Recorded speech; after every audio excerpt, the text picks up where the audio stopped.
அந்த பயான் நிகழ்ச்சியில் நீங்கள் இருக்கும்போது இளைஞர்களுக்கு போதை சம்பந்தமாக விழிப்புணர்வு செய்யுங்கன்னு நீங்கள் ரொம்ப கோவப்பட்டீங்க. என்ன எல்லா இடத்துலையும் போகிற இடத்துலாம் இது மாதிரி கொடுத்துட்ருக்கீங்கன்னு, அந்த கோவத்தோட காரணம் என்ன? எல்லா ஊர்ல போனாலும் இந்த மாதிரி எழுதி கொடுத்துட்றாங்க, போதை சம்பந்தமா எங்க ஊர்ல பேசுங்கன்னு. ஆனா போதை ஒழிப்பு மாநாடு நடத்த முடியும்?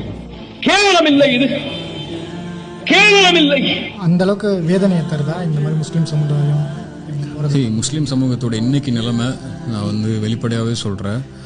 இந்த போதையை, இந்த கலாச்சார சீர்கேடுகளை, இந்த சிகரெட்டை, இந்த மாதிரி போதை பழக்க வழக்கங்களை, இந்த மாதிரி ஆல்கஹால் பழக்க வழக்கங்களை ஒழிக்கிறதுக்காக ஒரு சமூகம் குரல் கொடுக்க முடியும்னா அதுக்கு தகுதியான சமூகம் யாரு?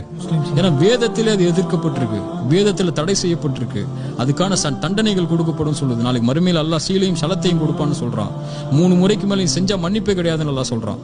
நரகத்துல போடுறதா என்னுடைய கடமைன்னு சொல்றான். இப்படி போதையை ஒழிப்பதற்காக கிளம்பிய சமூகம் எப்படி போதையை ஊக்குவிக்க முடியும்? எப்படி போதையில இருக்க முடியும்? ஒரு முஸ்லீம் எப்படி ஆல்கஹாலை சாப்பிட முடியும்? அவன் சாப்பிட்டான், அவனுக்கு தொழுகை கிடையாதுன்னா தொழுகை இல்லாதவன் யாரு? 40 நாள் தொழுகை அவன் தொழணும், தொழுதால் ஏற்றுக்கொள்ளப்படாதுங்கிற அளவுக்கு மார்க்கம் சொல்லுதுன்னா, அவன் தொழுகை ஏற்றுக்கொள்ளப்படாதுன்னா அவன் காஃபிராவன். இப்ப காஃபிரா இருக்கக்கூடிய அளவுக்கு நீ மாறுவன்னு சொல்லுதுன்னா எவ்வளவு பெரிய பாவமா இருக்கும்.